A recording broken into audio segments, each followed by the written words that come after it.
Thank you so much, Nikhil and panelists, for a great session on data and privacy, which was a great scene-setting panel for the next topic that I'm honored to be moderating myself on technology adoption in India's capital markets. We've lined up a great set of panelists for you. You guys are in for a treat. We have Kumar Goradia, who's partner at Anapro Strategies, Bikram Bedi, who is managing director at Google Cloud India, Ashish Kabra, head international dispute resolution and investigations at Nishith Desai Associate, and Meghavi Chauhan, assistant vice president technology innovation at LSEG. We are trying to cover a lot of ground today. We will be talking about public cloud, about DLT adoption in India's markets, around how the India stack can be leveraged better in for capital markets use cases, and the latest development on the crypto and CBDC side. So quite a lot to cover. So let's dive right into it. I know it's one of the last sessions of the week, but I really hope that many of the attendees will be submitting questions for the panelists as well by using the Q&A box on the bottom of your screen. Please keep the questions coming. I will first start, let's tackle the first topic first on public cloud. And Bikram, at Google Cloud, like, how do you see public cloud can play a role in transforming India's capital markets? We obviously all know the benefits around scale and efficiency and innovation, but how do you see that all playing out in India? Thanks, Laurence. So, if you look at the capital market entities in India, they're on a digital transformation journey. And public cloud can play a significant role in enabling this transformation. There's huge potential for public cloud adoption across the value chain. Globally, capital market firms spend about 40% of their IT budget on cloud services. In India, this number is significantly smaller, but the expectation is that it's going to grow rapidly over the next 2 to 3 years. Some examples that we can think of where public cloud can rapidly transform and bring value. For example, if you look at retail brokerages, if you look at the front office, you have to be ready to handle scale, sudden spikes in volumes during market volatility. Any outage of service during such volatility has a huge business and reputational impact on the brokerage firm. Cloud has the capability to auto scale, which typically means you can scale up and scale down while keeping your costs under control within minutes. So that's one use case that we see. Another one that we are seeing is around bespoke recommendations using artificial intelligence, machine learning technologies. Wealth management firms have started to use rules-based recommendations, which is the need of a number of investors. Based on their investor behavior, their risk profile, etc., much more educated advice can be given. Similarly, if you look at something like high performance computing, there's so much of data out there. The ability to run large scale simulations, what if analysis, real-time risk management, all of that you could do with, you're talking about spinning up 10,000, 20,000, 50,000 nodes to be able to do this job in minutes now. Then, of course, you're talking about market utilities, not just buy side and sell side, but let's look at the market utilities like stock exchanges, regulators, where you use AI and high performance computing, where you can do real-time monitoring and prevent fraud and market manipulation. And then lastly, of course, think of all the data that's there, volumes of data, and sharing this real time in the right fashion, in the right format, so that business decisions could be taken is critical. So cloud helps you do all of that. Cloud technologies allow you to aggregate the data from multiple markets and asset classes, make it available in real time at a significantly lower cost. There are many more use cases. The key message that I want to leave with the audience is cloud can transform the customer experience. It can drive efficiencies in price discovery and improve compliance. Thank you, Bikram. Thank you, Bikram. And you mentioned, so obviously lots of opportunities and lots of potential use cases, but you said that what you're experiencing in India is probably a lower investment to date than compared to other markets. What do you think is the reason or some of the reasons behind that? I think it's largely to do with the fact that we are now, India, a lot of these investments are coming in the whole digital transformation journey. And a lot of these brokerage, a lot of these financial service institutions, whether it's non-banking financial companies, capital market entities, banks, all of them, I think they have just begun their digital transformation journey. And what is, I think over the next couple of years, we're going to see them match up in terms of how they build out their digital assets and their digital avatars. So it's only a question of time. Okay. Thanks, Bikram. And potentially regulation might also be a contributing factor, I believe, that can be supporting or perhaps preventing the further adoption of cloud. So Ashish, what's the regulatory framework for around FIs using the public cloud? Obviously, we just touched on the upcoming personal data protection bill that might be challenged, but how else is our SEBI and RBI and other relevant authorities looking at public cloud? What's the framework? Sure. Firstly, thank you, ASIFMA, for inviting me to join this panel with such august gathering. And now directly coming to the question that you put to me is the regulatory framework that is currently there in India. Unfortunately, the regulatory framework is extremely dispersed because it's not a framework that was devised actually for use of cloud by these financial institutions. Consequently, right now we have various ministries, government departments, and regulators coming up with their own set of sort of advisory circulars, guidelines, regulations, which indirectly or directly then end up applying to any services being provided by or these cloud services. So any financial institutions availing these services. But I'll classify them into three large buckets for at least the audience today in these regulations or rules which are currently there. One, as you pointed out, which relates to data privacy and data protection. So currently it will be the Information Technology Act and the privacy rules thereunder. And moving forward, if we see the data protection bill, so that would also come in and have a role to play. The second piece is the outsourcing related guidelines and circulars that various regulators have issued. For example, SEBI has its own guidelines for intermediaries, which are there and so on. RBI has for banks, IRDAI has for insurers. So depending upon the entity making use of these cloud services, they need to check the outsourcing guidelines applicable to those entities, meaning that when they outsource their work, so obviously, they may be making use of cloud platforms for a particular function. Bikram just identified for, let's say, risk and compliance related functions. So they are outsourcing that piece onto a cloud service and making use of that. So there are regulations and guidelines around this. And lastly, the cybersecurity frameworks, which are applicable to all these entities. That will again have an impact or will have a role to play when they are availing these services. So the regulations is quite dispersed. You'll have to look at multiple places. And unfortunately, these are not regulations which were drafted keeping in mind the use of cloud. They are regulations which were drafted earlier, which now we are trying to seek and sort of apply to these services in an intelligent way. Yeah, thanks, Ashish. And I think in addition to that, we do see some cloud specific rules coming into the mix as well. We've seen like the SEBI SAS circular, so it's getting all. Yeah, it's getting all quite complicated. So hopefully we can get to see some clarity soon. And so Meghavi, knowing all of that, how is LSEG looking at cloud adoption in India? How are you guys are looking at it? Okay, so first of all, thank you for having me here. And then coming to the question, right? For us as an organization, it's a very exciting time with Refinitiv, which is a financial and risk business coming together with LSEG, an exchange firm.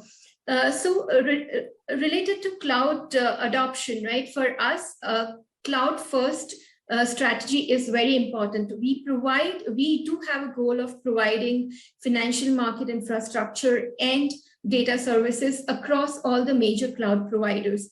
Depending on the customer preference. For instance, we moved our tick history data services to Google Cloud Platform because our customers preferred, getting the tick data in a BigQuery environment. Similarly, we provide various other services across other different cloud providers, Amazon, Microsoft, and other cloud providers.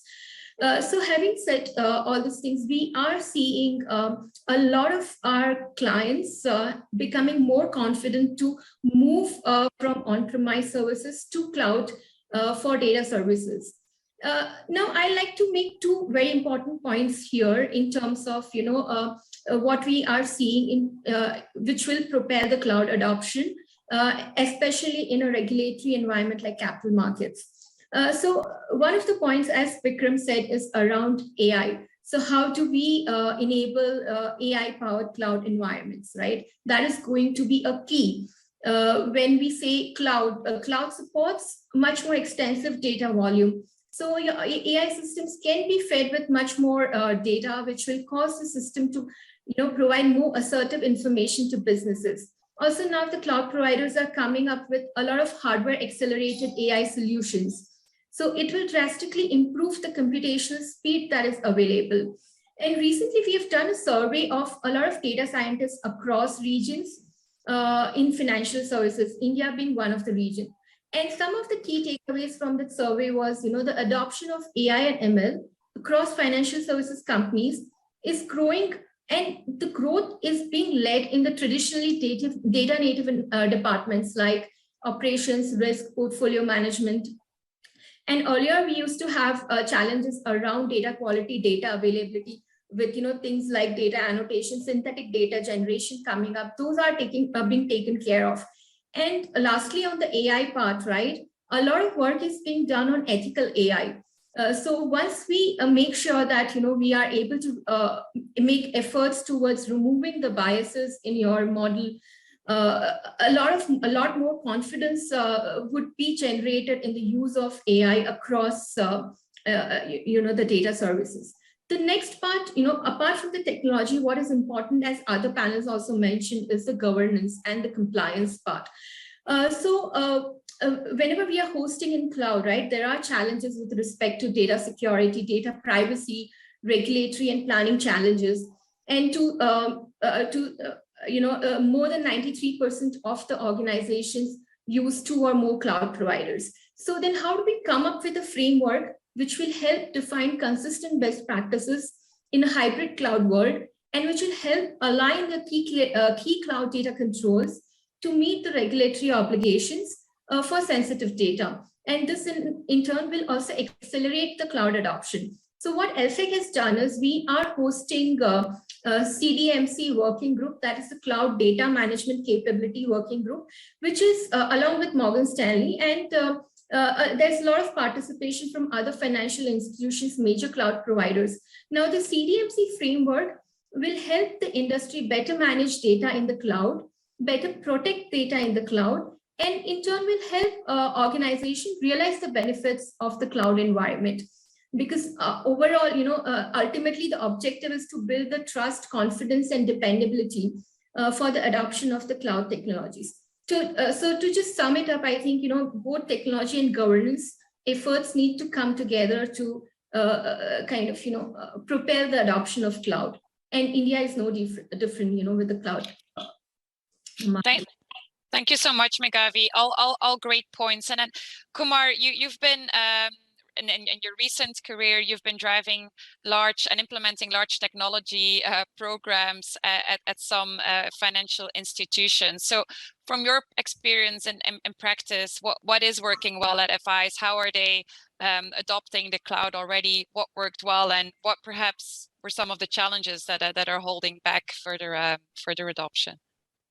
Right. So I think many of the questions in the course of managing, tech rollouts, I mean, some of the questions, especially are all regulatory that come up.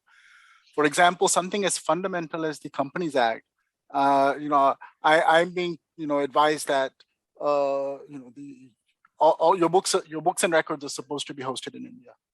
So therefore, if you can, you will utilize a cloud provider, but then you have to ask them to ensure that it is physically hosted in India. It may be part of a cloud, but it physically has to reside in India.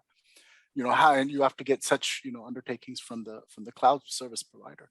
Another thing is that regulated applications are often within the text of the tech regulation. for those regulated applications like algorithms, etc. They specifically say it must be hosted in India. So it's, so while nothing prohibits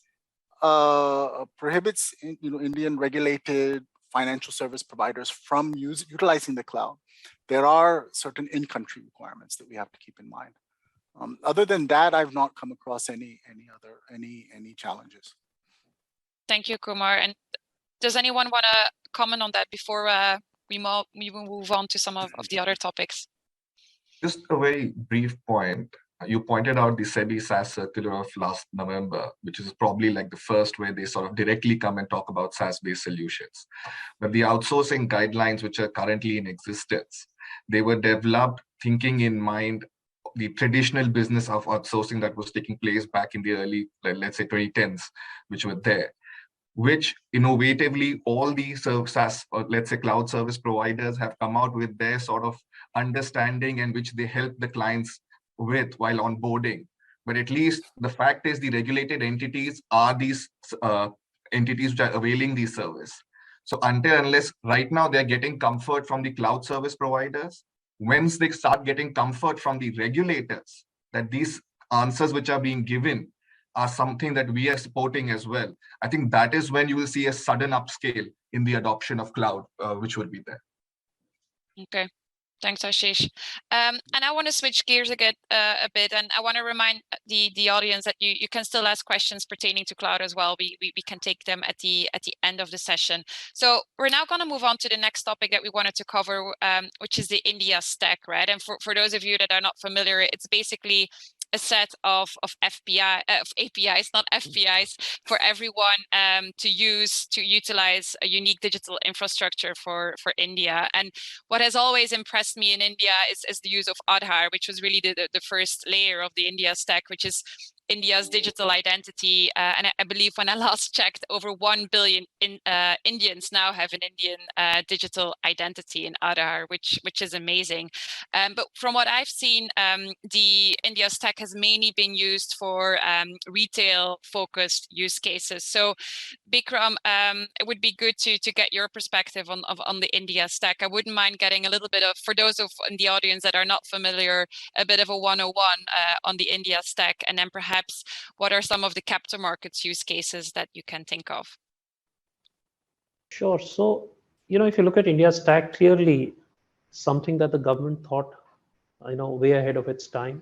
And a number of years ago, this was built. These are, like you said, they're a set of APIs that allow all the stakeholders, whether it's governments, whether it's businesses, it's startups, developers, as they're building new products for financial inclusion. These are APIs, which is a ready set of APIs that you could just standardize and use within your products. And it's helped to accelerate financial inclusion significantly in the country, including delivery of government services. You mentioned Aadhaar, absolutely. So there are 4 layers there. There is the presence-less layer, which means now you don't need to turn up at the bank. Then there is the paperless layer, which means you don't need to turn up at the bank and sign a paper. There is the cashless layer, which means you don't need to turn up at the bank, sign a paper to withdraw cash. And then lastly, there is consent, while you're not present. So all of it, it's unique. This is a game changer, and it's unique as it enables entities to offer services across the country without the need for physical presence. Now, think about it in capital markets. It could just completely democratize the capital markets in India. Today, participation is largely limited to tier 1 and some extent tier 2 cities. People in smaller parts of the country either stick to limited investment options like fixed deposits in a bank, post office accounts and things like that, or they have to deal with intermediaries who are inefficient and at times even unscrupulous. So with the India stack, you no longer need a physical broker agent in your vicinity to be able to invest in a wide array of instruments. Participation in capital markets can now grow multifold. Also, it's going to be interesting, as I think work is happening there, to see how it can go beyond what it is today, like the 4 layers. Can it help us eliminate problems like tax avoidance, fraud, price manipulation, unnamed transactions? I truly believe it has the potential to be a major disruptor in the industry. Thank you, Bikram. Any comments from any of the other panelists on the India stack before we move on? I think there's great opportunities there, and I think this is only the beginning.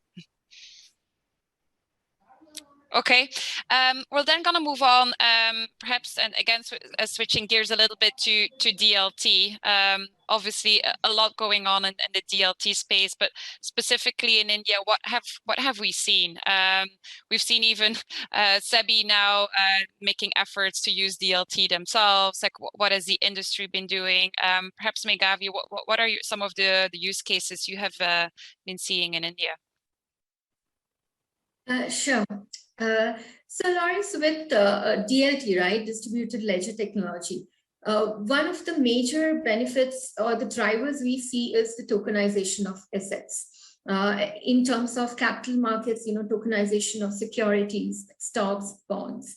So what this will, the benefits that we can see here is, one is the operational efficiency.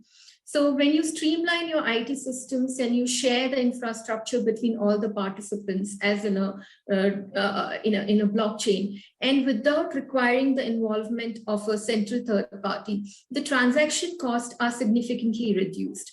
Also, the benefits that you get around digitization and automation of the manual work, along with, there's a lot of reduction in the reconciliation or the compliance work. So this will all help to, cut all the inefficiencies in the system. In addition, also the simple, the send, receive, transaction settlement and the clearance can be automated. So whatever transaction speeds that we are seeing traditionally to days or hours can come down to seconds. Also around asset frictionality, right? So now you can own and perform actions on a fraction of assets. So which will also help, increase greater liquidity. Also you get with the blockchain environment, you get the transparency and a single source of truth. So those all benefits are definitely there. And then we have seen that it's an ideal infrastructure for digital transformation of multi-party workflows, whereby you provide a level playing field to all the participants. And so it's like, there you can see major transformations in that place. Also, by leveraging the composable smart contracts, for instance, you can deliver value-added services on top of the digital financial instruments, such as digital distribution of cash flow, proxy voting, corporate actions, etc. Also, it will help streamline your middle and your back office processes as the market then moves from a fragmented reconciliation model to a consolidated, as I mentioned, you have a single source of truth. So we are definitely seeing, all these different drivers, which will lead to, a larger adoption of DLT, even within the Indian markets as well. And from an LSEG perspective, globally, we are doing a lot of initiatives in this space, which will ultimately trickle down to the Indian region as well. For instance, we are doing a lot of end-to-end automation in the primary debt markets, which will, all these efforts will ultimately trickle down to the Indian markets as well. Thanks, Meghavi, and thanks for outlining all the benefits. And definitely, and other, we have been following specifically tokenized securities quite closely at ASIFMA and tracking some of the use cases. And yeah, a lot has been happening. We've seen Project Genesis in Hong Kong, where tokenized green retail bonds is being tested. We've seen HSBC and SGX in Singapore issuing a tokenized Olam bonds. We've seen in Thailand and the Philippines, even the central banks have been issuing tokenized retail bonds. So a lot has been happening, but I haven't, perhaps from my perspective, from where I sit, I've seen fewer use cases materializing in India so far. Kumar, have you seen, what in your view, what are some of the use cases in India, and how do you look at it? Frankly, I've not been seeing any on the ground. I think the market the whole environment ecosystem is far too underdeveloped. But I mean, but the requirements are so obvious. I mean, just a personal anecdote, just 2 weeks ago, I had unlisted shares, which I was trying to sell. And finally, I found my counterparty, the price was agreed upon. And then the transaction came to a halt. Why? Because he says you transfer the shares and then I'll send you the money. And I didn't know the counterparty. He's not a regulated entity. If something, if he didn't, fulfill his part, then I had very little recourse. So I mean, there was basically a need for an escrow, and that's when it occurred that this is a genuine application for, say, an Ethereum smart contract. If someone could code that up, and using elements of the India stack, and then this is a real life problem that could be done. And so there's a genuine need, and it's and with the government at least encouraging the whole digital, the digital ledgers, maybe not the tokens, but they are, we should see these type of applications coming. Thank you, Kumar. And Ashish, perhaps back to you, to the lawyer in the room. Is it possible that again it's regulation that is potentially holding DLT adoption back? Like how is regulation covering DLT in India at the moment? So firstly, we need to understand that this technology has the potential of completely altering the capital markets as they function today. Consequently, if we say that the regulations are holding back this adoption, we need to understand that that the regulations need to be significantly altered, or in that sense, completely overhauled, if we are going to properly use this technology in the capital market space. And that exercise cannot be immediately done or be done without actually understanding the use of this technology in the capital market space, which, as I understand, is still evolving.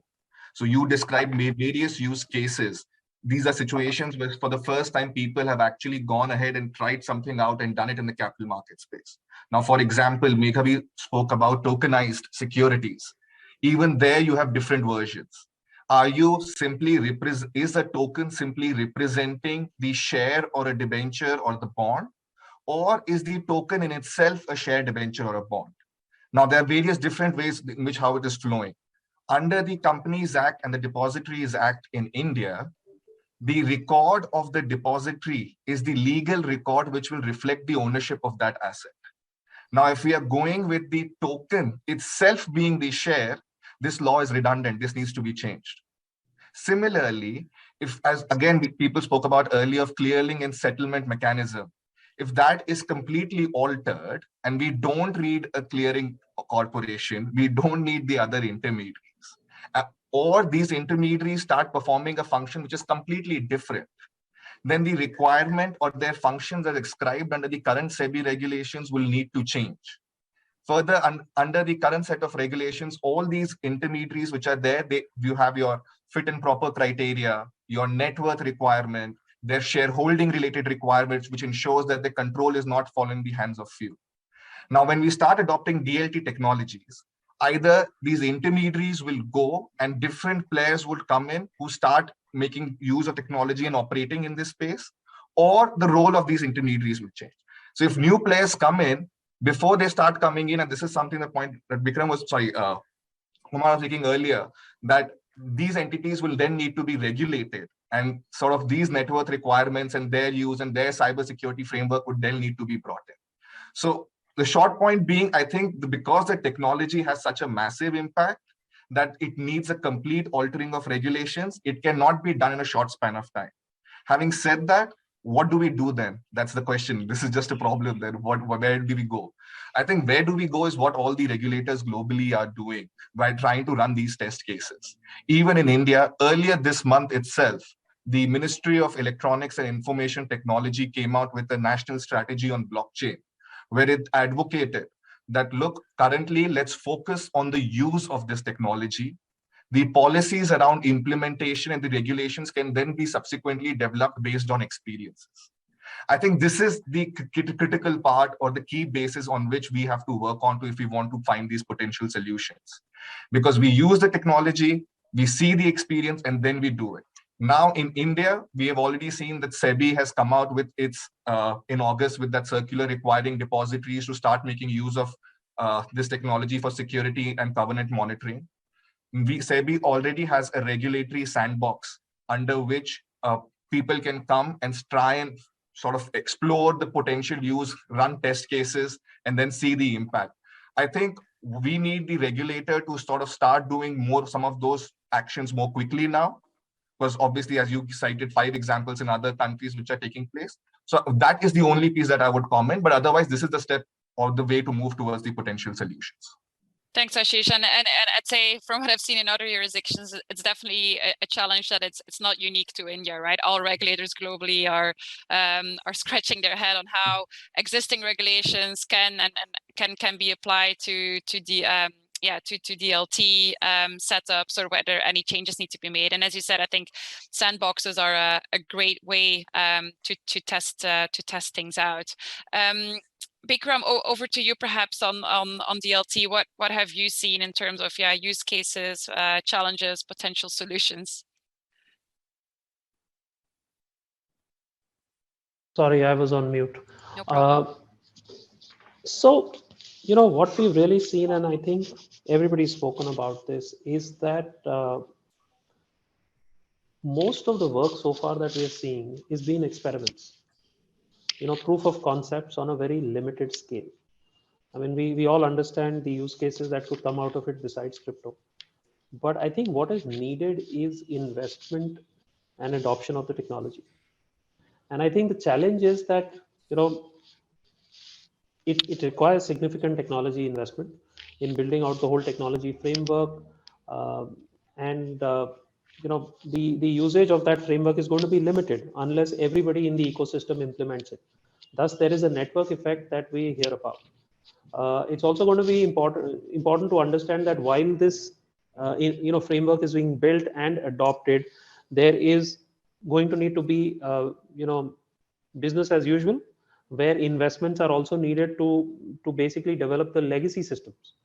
So it's a little bit of a investment scenario where network investments need to be made, and to ensure that over a period of time, more and more adoption of the technology happens. The other problem is around restructuring.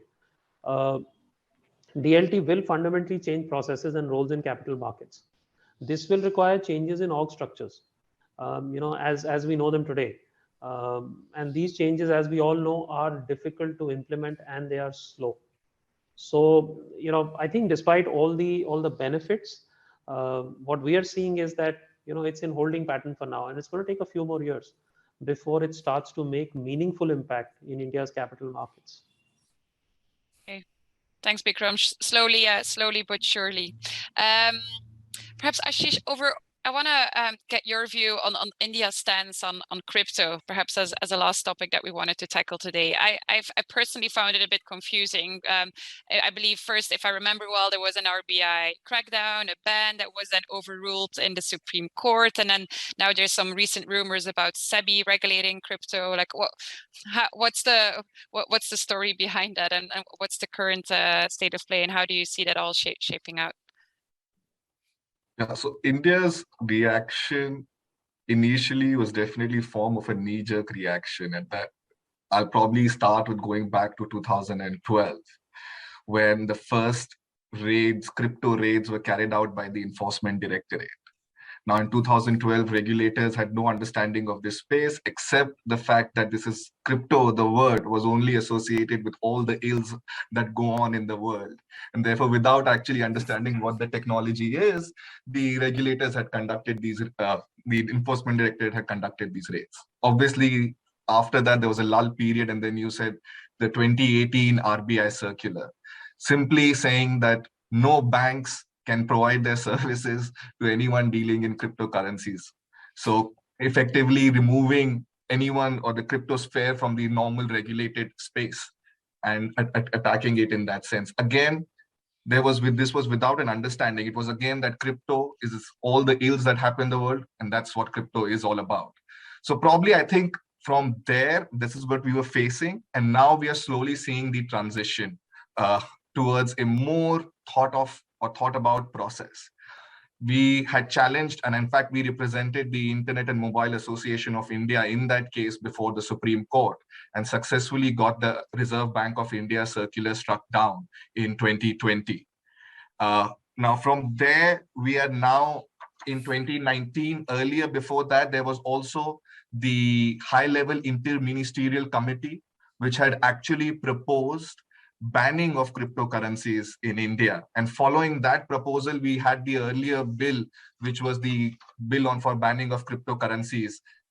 Now, obviously, that was also something which faced widespread criticism because the bill as it came in 2019, the definitions that were given in that bill for, let's say, cryptocurrency, it was again not considered to be proper, not well thought through, because those definitions were not just limiting cryptocurrency, but the use of technology in all spaces. So again, we see that the government had brought something in which was not entirely thought through. Now we have the latest, which is in 2020, the new bill which is there. Thankfully, the new bill omits the word banning at the start of it. There were certain rumors initially saying that this bill is again seeking to ban cryptocurrencies. But now we, again, a few days later, we hear that that may not be the case. The bill may propose that the cryptocurrencies are assets, something which needs to be regulated by SEBI. And again, the bill is not in the public domain right now, so nobody has seen it. We need to wait for it to come and see. But I think, as just a closing remark on this, the focus should continually be on regulation and not banning cryptocurrencies. And just a last point, while we are banning cryptocurrencies, the Reserve Bank is now coming up with their own reserve currency, and the bill proposes to amend the RBI Act to change the definition of currency. So clearly, from a space where crypto is associated with all ills, we are now in a space that, look, the technology can actually have a massive use, and the Reserve Bank itself is choosing to make use of that technology. So even in terms of the existing cryptocurrencies, we should not just commonly associate it with those. There should be a framework around it. There should be regulation around it. The exchanges have come out with their own self-regulations where they're undertaking the KYC. I think that should be a critical part, and something on those lines is what we should see to be the development as we move forward in this field. Great. Thanks, Ashish, for that very comprehensive overview. And it is definitely moving in the right direction. But we actually have a question from the audience. And the question is that, given that there was a crackdown for some time, how will India, does that mean that India is now behind? And how will India be catching up compared to the rest of the world? Who would like to take that? If I may start, and then please go ahead, Ashish. Sure. So look, the rest of the world, obviously, each country had their own reaction. China had their own reaction. Other sort of jurisdictions, just Canada and all, they never sought to ban cryptocurrencies, but they've sort of brought around regulation around it. So as I said earlier, we now need to wait for the actual text of this bill.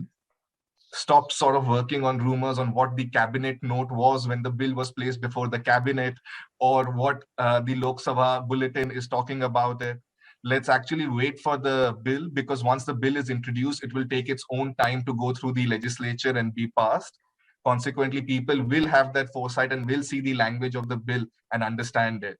And as I said earlier, even let's say a few days after the talk about bill came in, or that the fact that the bill will be placed in this session, there was also certain questions put to the finance minister in the parliament regarding advertisement and banning of advertisement on cryptocurrencies. And the answer there was no, that the bill does not propose to ban advertisement on cryptocurrencies.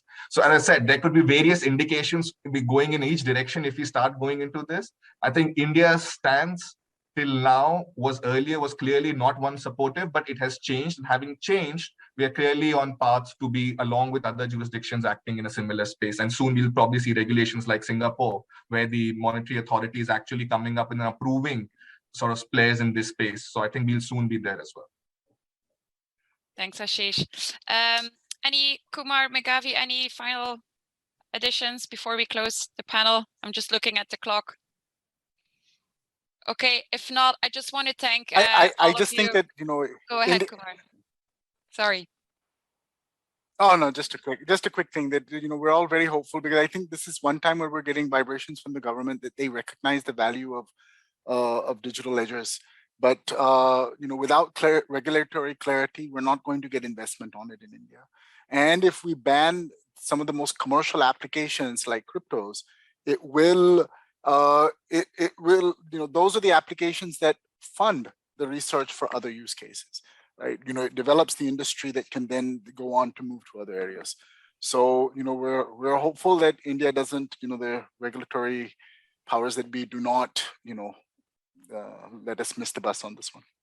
Yeah, just to add very quickly, I'm cognizant of the time. Like, for example, the token sort of the sandbox example that the European Central Bank or the European Investment Bank ran with the Bank of France for issuing tokenized bonds, that was based on the Ethereum blockchain platform. So if we are looking to ban those in India, that will have consequences otherwise. So we should again sort of be cautious and don't think that India is actually taking that approach before we see the language of that bill. Definitely. On that note, I will need to, in the interest of time, I will need to draw this panel to a close. So thanks very much, Kumar, Ashish, Meghavi, as well as Bikram, who had to drop a little bit early. Thanks so much for sharing your views. It was a real pleasure and an honor to be moderating the panel.